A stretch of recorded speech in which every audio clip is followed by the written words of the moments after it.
Ce soir, la température descend en dessous de zéro. Et quelque part, un jardinier regarde son arbre fruitier mourir, l'enveloppant dans des toiles, tirant des rallonges pour des lampes chauffantes, faisant tout ce que l'industrie lui a dit de faire, dépensant de l'argent qu'il n'a pas pour des solutions qui fonctionnent à peine. Mais il y a 4 ans, un agriculteur des îles Canaries a fait quelque chose de différent. Il n'a rien acheté. Il a marché jusqu'au bord de son champ, a ramassé une poignée de pierres de rivière sombres et les a enterrées autour de la base de son plus vieil olivier. Cet arbre a survécu à 3 nuits de gel consécutives. Les arbres des voisins, non. Les pierres ne lui ont rien coûté. Ce savoir, cependant, était enfoui depuis près de 2000 ans. Ce que vous êtes sur le point d'apprendre n'est pas une astuce de jardinage. Ce n'est ni un bricolage, ni un raccourci. C'est un système thermique et hydrologique conçu par d'anciennes civilisations, validé par la science moderne des sols et complètement ignoré par une industrie du jardinage de 130 milliards de dollars qui n'a absolument aucun intérêt à vous vendre un caillou provenant du lit d'une rivière. Pas de produit, pas d'emballage, pas de marge bénéficiaire. Juste de la physique. Alors posez-vous la question, si cette méthode fonctionne, et que la science le confirme, pourquoi aucune chaîne de jardinage, aucune pépinière, aucun programme de vulgarisation universitaire ne vous l'a jamais enseigné? Qui a décidé que 4 dollars de gravier avaient moins de valeur qu'un kit de protection contre le gel à 200 dollars? Cette question a une réponse, et à la fin de cette vidéo, vous ne pourrez plus jamais regarder un sac de pierre de rivière de la même manière. Il y a 2000 ans, au milieu de l'un des déserts les plus impitoyables sur Terre, une civilisation pratiquait l'agriculture. Pas de la survie, de l'agriculture. Ils cultivaient des raisins, des olives, du blé et des pistaches dans une région qui recevait moins de 100 mm de pluie par an. Pour vous donner une idée, le désert du Sahara en reçoit en moyenne environ 25 mm. Le Néguev, où vivaient ces peuples, n'était guère mieux. Et pourtant, les Nabatéens, un empire commercial qui contrôlait les routes de l'encens entre l'Arabie et la Méditerranée, ont trouvé le moyen de tirer des récoltes de la pierre et du sable qui tueraient n'importe quelle culture moderne en quelques semaines. Les archéologues qui ont fouillé leurs anciennes terrasses agricoles dans les années 1950 s'attendaient à trouver des canaux d'irrigation sophistiqués, des citernes enterrées, une sorte d'infrastructure hydraulique élaborée. Ce qu'ils ont trouvé à la place les a stupéfaits. Les champs étaient là bordés de roches éparses. Pas de murs, pas de canaux, juste des rangées et des amas délibérés de pierres sombres et non taillées, placées directement sur et dans le sol autour de la base des plantes.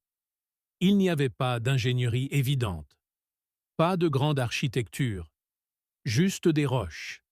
Et au début, les scientifiques ont supposé que c'était une coïncidence, ou peut-être un choix esthétique primitif. Ce n'était ni l'un ni l'autre. Lorsque des chercheurs de l'université hébraïque de Jérusalem ont effectué des analyses thermiques sur des parcelles nabatéennes reconstituées dans les années 1990, ils ont découvert quelque chose qui a réécrit la compréhension de l'agriculture ancienne dans les zones arides. Les pierres fonctionnaient comme des batteries thermiques. Pendant la journée, le basalte et le granit de couleur sombre absorbaient le rayonnement solaire et transféraient cette chaleur vers le bas, dans la zone des racines. Non pas vers le haut dans l'air, mais vers le bas, dans le sol, là où c'était important. La nuit, lorsque les températures du désert chutaient de 20 degrés Celsius en quelques heures, ces pierres continuaient de libérer la chaleur stockée dans le sol autour des racines. La température du sol dans une parcelle nabatéenne recouverte de roches restait de 3 à 4 degrés Celsius, plus chaude que le sol exposé pendant les heures les plus froides avant l'aube. 3 à 4 degrés. Cela ne semble pas beaucoup. Mais en biologie végétale, 3 degrés font la différence entre un système racinaire vivant et un système mort. Les Nabatéens n'avaient pas de thermomètre. Ils n'avaient pas de revue de sciences des sols, ni de programme de vulgarisation universitaire. Ce qu'ils avaient, c'était 2000 ans d'observation, d'échecs et de perfectionnement. Et le résultat fut un système si efficace que lorsque des chercheurs modernes ont essayé de le reproduire lors d'essais contrôlés, les parcelles anciennes reconstituées ont surpassé les toiles antigel contemporaines en matière de protection nocturne prolongée. Ce savoir existait. Il a été documenté. Il a été étudié. Et puis, d'une manière ou d'une autre, il a disparu de tous les manuels de jardinage écrits au cours du siècle dernier. La question est de savoir pourquoi. Mais avant d'en arriver là, les Nabatéens n'étaient pas les seuls. De l'autre côté du monde, à une altitude où l'air est rare et les nuits sont brutales, une autre civilisation faisait la même chose. L'Empire Inca s'étendait à travers la cordillère des Andes à des altitudes comprises entre 3000 et 4500 mètres au-dessus du niveau de la mer. Un paysage où le gel peut frapper n'importe quel mois de l'année, où la fenêtre de culture se mesure en semaines et non en saisons, et où une seule mauvaise nuit peut anéantir une récolte entière. Les Incas ont nourri 12 millions de personnes à partir de ce terrain. Et ils l'ont fait, en partie, avec des pierres. Les archéologues fouillant les terrasses agricoles de la vallée sacrée au Pérou ont découvert que les systèmes de plates-bandes surélevées, connus sous le nom de waru-waru, n'étaient pas seulement de la terre amoncelée en rangées. La couche de base de chaque plate-bande était remplie de roches volcaniques sombres. Même principe, continent différent, siècle différent. La roche absorbait la chaleur pendant les journées en haute altitude, où le rayonnement solaire est en fait plus intense qu'au niveau de la mer, puis la rayonnait vers le haut tout au long de la nuit, créant un microclimat autour de la zone racinaire qui pouvait être jusqu'à 4 degrés Celsius plus chaud que l'air environnant. Des chercheurs de la NASA étudiant l'agriculture andine en 2003 ont confirmé que les parcelles de waru-waru reconstituées réduisaient les dégâts causés par le gel jusqu'à 90% par rapport à un sol non protégé dans le même champ, 90%, avec des roches et de la terre. Ensuite, il y a Lanzarote, une île volcanique au large des côtes de l'Afrique de l'Ouest, faisant partie des îles Canaries, où les précipitations annuelles sont d'environ 140 mm et où le sol est essentiellement constitué de cendres. Au XVIe siècle, après qu'une série d'éruptions volcaniques a enseveli les terres agricoles de l'île sous des mètres de roches de lave, les agriculteurs de Lanzarote n'ont pas abandonné leurs terres. Ils ont inventé une technique appelée enarenado, qui se traduit approximativement par l'ensablement. Ils ont répandu une couche de roches volcaniques sombres, concassées, appelée picone, à la surface de leur champ, sur 3 à 10 cm de profondeur, et ont planté directement à travers. Les résultats étaient si improbables que les observateurs extérieurs ont d'abord refusé de croire que les récoltes étaient réelles. La roche volcanique poreuse capturait la condensation nocturne et canalisait l'humidité directement vers les racines. Elle isolait le sol des températures extrêmes. Elle supprimait presque entièrement l'évaporation. Lanzarote est devenue l'une des régions viticoles les plus productives d'Europe, sur une île quasi désertique, et la technique est pratiquée sans interruption depuis plus de 400 ans. En 1994, l'UNESCO a désigné le paysage agricole de Lanzarote comme réserve de biosphère, citant spécifiquement le système d'Enarenado comme une réalisation humaine irremplaçable, 3 civilisations, 3 continents, séparés par des milliers d'années, toutes arrivant indépendamment à la même conclusion. La pierre sombre, placée délibérément autour des racines des plantes, modifie ce à quoi le sol peut survivre. Ce n'est pas du folklore, c'est de l'ingénierie convergente. Et la science qui explique pourquoi cela fonctionne est plus étrange et plus puissante qu'aucun d'entre eux n'aurait pu l'imaginer. Voici un chiffre sur lequel il vaut la peine de s'attarder. 130 milliards de dollars. c'est la taille actuelle du marché mondial des produits de jardinage. Les engrais, les voiles d'hivernage, les kits d'irrigation goutte à goutte, les amendements de sol, les câbles chauffants que vous enroulez autour des troncs d'arbres chaque mois de novembre, 130 milliards de dollars, reposant presque entièrement sur le principe que votre jardin ne peut pas fonctionner sans quelque chose que vous achetez. Ce chiffre devrait atteindre 170 milliards de dollars d'ici 2030.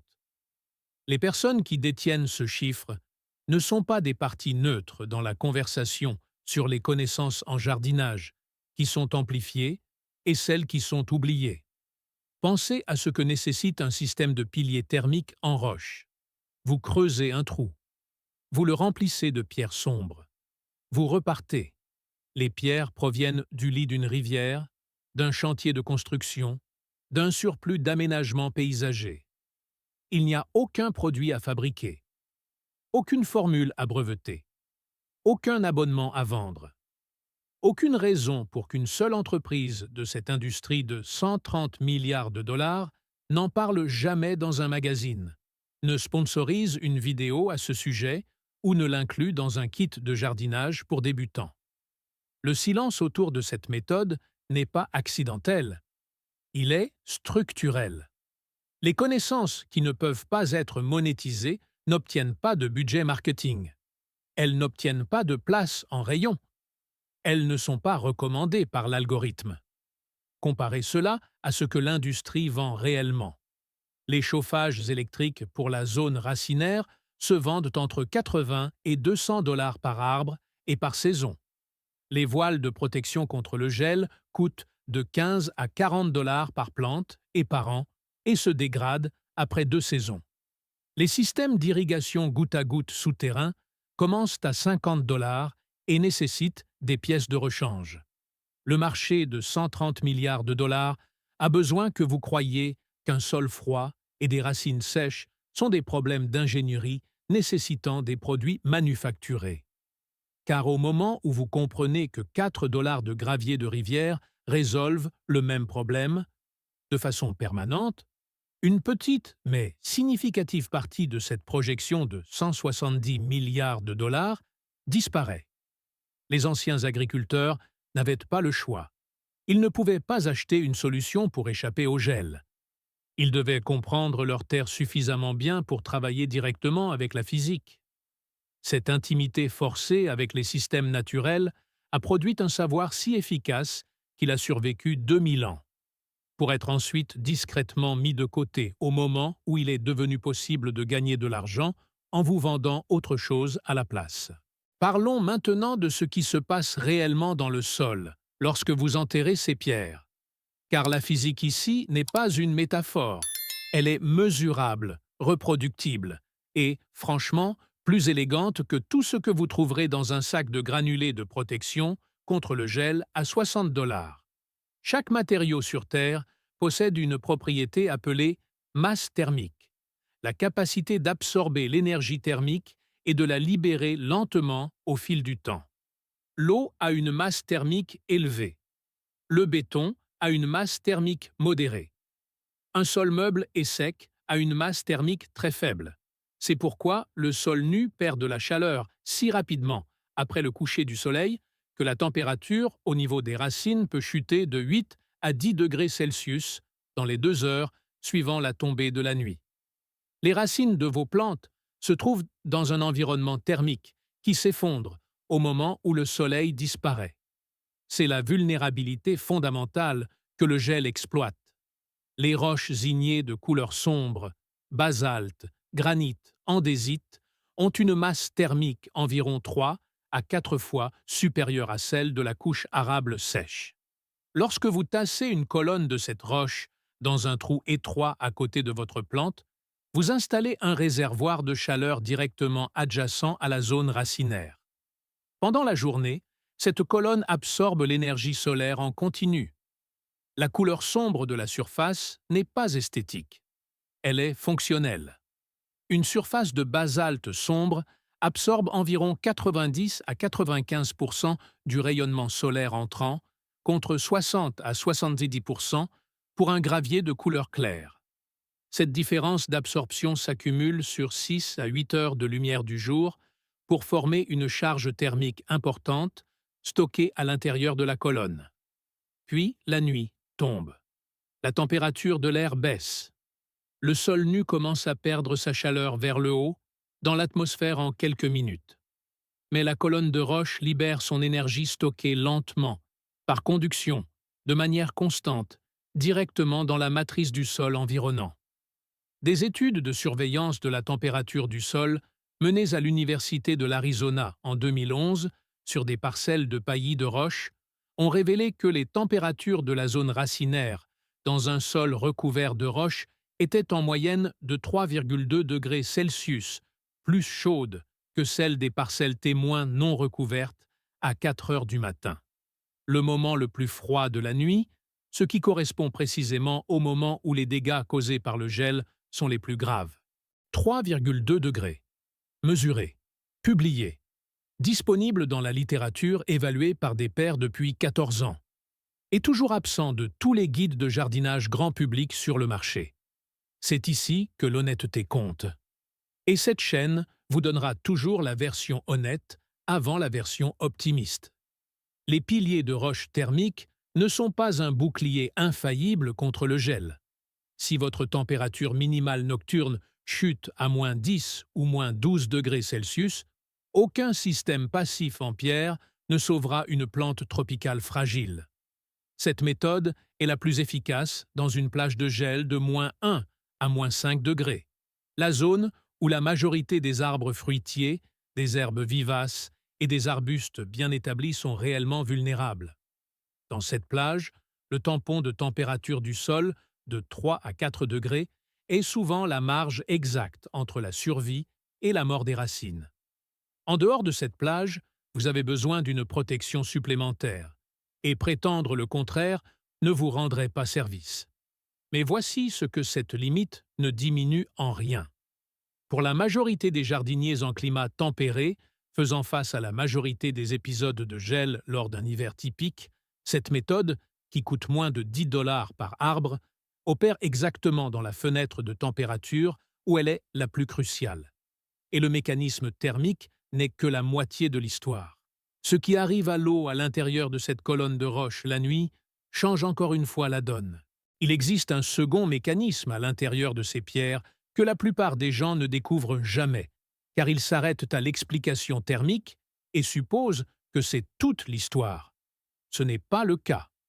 Dans certains climats, l'effet de l'eau est en réalité plus précieux que l'effet de la chaleur, et il fonctionne sur un principe si contre-intuitif que la première fois que vous l'entendez, il semble impossible que ce soit vrai. Lorsque de l'air chaud et chargé d'humidité rencontre une surface plus froide que la température du point de rosée, la vapeur d'eau se condense et forme des gouttelettes liquides sur cette surface. Vous avez vu cela toute votre vie, sur un verre froid, par une soirée humide, à l'extérieur d'un tuyau en métal le matin, sur des brins d'herbe couverts de rosée à l'aube. Ce n'est pas de la physique compliquée. Mais que se passe-t-il lorsque cette surface de condensation n'est pas exposée à l'air libre, mais enfouie à l'intérieur d'une colonne de roche poreuse, tassée dans le sol, juste à côté d'un système racinaire? La colonne de roche, ayant rayonné une grande partie de sa chaleur emmagasinée vers l'extérieur pendant la nuit, devient plus froide que l'air environnant au petit matin, généralement entre 3 heures et 6 heures. L'air humide, qui circule constamment à travers les pores du sol, entre en contact avec les surfaces rocheuses plus froides à l'intérieur de la colonne. De la condensation se forme sur les faces des pierres. Ces gouttelettes ne s'évaporent pas dans l'air comme le fait la rosée de surface, car elles sont déjà sous terre, à l'abri du vent et de la lumière directe du soleil. Au lieu de cela, la gravité les attire vers le bas, à travers les espaces entre les pierres, tout droit, directement dans la zone racinaire profonde, contournant les 10 à 15 premiers centimètres de sol où l'évaporation les aurait autrement entièrement absorbés. Une étude de 2018, publiée dans la revue Agricultural Water Management, à mesurer la contribution de la condensation souterraine dans les systèmes de paillis de roches dans les régions semi-arides et à révéler que pendant les mois secs d'été, la condensation seule apportait entre 0,3 et 0,8 mm d'eau par jour à la zone racinaire des parcelles instrumentées. Ce chiffre semble faible jusqu'à ce que vous le calculiez sur une saison de croissance. Environ 27 à 72 mm d'eau livrée directement aux racines profondes, à partir de rien d'autre que le différentiel de température et l'humidité atmosphérique, avec zéro apport d'énergie et zéro infrastructure d'irrigation. Les Nabatéens récoltaient l'eau atmosphérique avec des roches 2000 ans avant que le concept de collecte de brouillard ne soit écrit dans un manuel d'ingénierie. Et il y a une troisième fonction qui combine les deux mécanismes. Lorsque vous arrosez votre arbre de manière conventionnelle, avec un tuyau ou un arroseur, la majorité de cette eau, les études suggèrent jusqu'à 40% dans des conditions chaudes et sèches, s'évapore de la surface du sol avant même d'atteindre la profondeur des racines. La colonne de roche élimine cette perte pour toute eau qui y pénètre. L'eau versée directement dans la colonne descend à travers les espaces entre les pierres sous l'effet de la gravité, protégée de l'évaporation de surface pendant toute sa descente, arrivant intacte au niveau des racines. Vous ne vous contentez pas d'arroser plus efficacement. Vous modifiez l'architecture de la façon dont l'eau se déplace dans votre sol. C'est le moment de la vidéo où quelque chose devrait changer pour vous. Car, si vous vous battez contre votre jardin en achetant des systèmes d'irrigation, des voiles d'hivernage, des humidimètres de sol, et que vous perdez ce combat, ce n'est pas parce que votre jardin est difficile. C'est parce que vous avez essayé de résoudre un problème de physique avec des produits au lieu de la physique. Vous n'êtes pas un consommateur de solutions de jardinage. Vous êtes un ingénieur de systèmes vivants. Et les ingénieurs comprennent leurs matériaux. La question maintenant est de savoir comment le construire. Construire un système de piliers de roches thermiques prend moins de 30 minutes par arbre, ne nécessite aucun outil spécial, et les matériaux coûtent entre 4 $ et 10 $ selon que vous vous approvisionnez en pierre dans le lit d'une rivière ou chez un fournisseur d'aménagement paysager. Voici exactement comment cela fonctionne. Commencez par la sélection de vos pierres. Vous voulez des roches ignées de couleur sombre? Le basalte est idéal. Le granit fonctionne bien. Le gravier de rivière sombre est parfaitement acceptable. La couleur a de l'importance en raison du taux d'absorption, comme nous l'avons vu précédemment. Évitez le calcaire de couleur claire ou le gravier décoratif blanc. Ils réfléchissent le rayonnement solaire au lieu de l'absorber et seront nettement moins performants. Les pierres doivent être de forme irrégulière plutôt que parfaitement ronde, car les surfaces irrégulières créent plus de surfaces de condensation et laissent des espaces naturels pour le mouvement de l'eau. La taille compte aussi. Visez des morceaux entre 3 et 7 cm de diamètre. Trop petit, la colonne se compacte, bloquant l'écoulement de l'eau. Trop grand, vous perdez de la surface de condensation. Passons maintenant à l'installation. À l'aide d'une bêche étroite ou d'une tarière, créez des trous d'environ 30 cm de profondeur et 10 cm de largeur. Positionnez à l'aplomb de la ramure de votre arbre, le bord extérieur de la canopée, directement au-dessus de l'endroit où les racines nourricières sont les plus actives. Pour un jeune arbre fruitier avec une envergure de canopée d'1 mètre, 3 à 4 trous espacés uniformément sont suffisants. Pour un arbre mature avec une envergure de 2 à 3 mètres, utilisez 6 à 8 trous. Tassez fermement les pierres sombres dans chaque trou, en les amenant au ras de la surface du sol. Ne les entassez pas au-dessus du sol. Vous voulez que la colonne thermique soit souterraine et non une caractéristique de surface. Un détail important que la plupart des gens oublient. Orientez vos trous du côté exposé au sud de l'arbre si vous êtes dans l'hémisphère nord, ou du côté exposé au nord dans l'hémisphère sud. Cela maximise l'exposition solaire au sommet des colonnes pendant les mois d'hiver lorsque l'angle du soleil est bas. précisément la saison où vous avez le plus besoin de l'effet thermique. Le coût total des matériaux pour l'installation d'un arbre fruitier standard se situe entre 4 $ et 10 $ en gravier sombre, acheté une seule fois, et le système fonctionne indéfiniment sans aucun entretien. Comparez cela aux chauffages électriques de zones racinaires à 80 $ ou 200 $ par saison, aux voiles d'hivernage à 15 $ ou 40 $ par an qui se dégradent et doivent être remplacés, ou au système de goutte à goutte souterrain à partir de 50 $ avec des coûts de pièces continus. Une seule installation, aucune source d'alimentation, aucun calendrier de remplacement, aucune dépense continue. Juste la physique travaillant silencieusement sous terre chaque nuit. Laissez les colonnes en place toute l'année. En hiver, elles fournissent le tampon contre le gel et l'alimentation par condensation décrit plus tôt.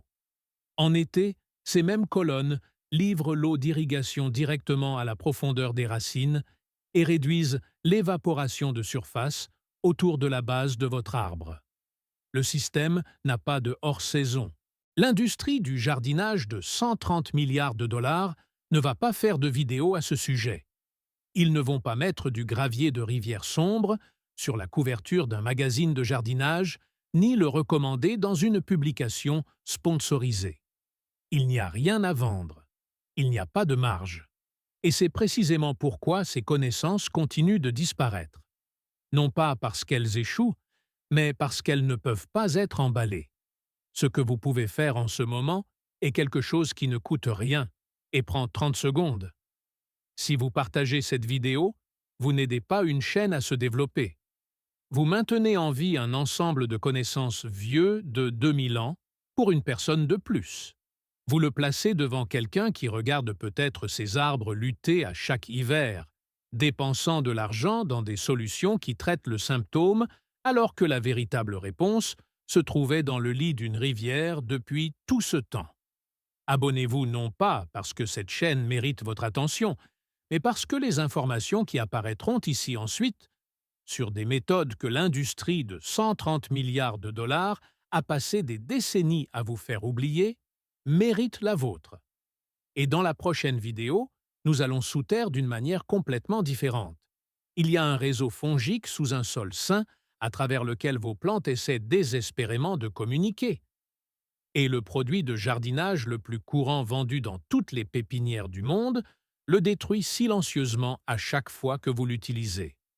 Cette vidéo pourrait vous mettre en colère. Elle le devrait.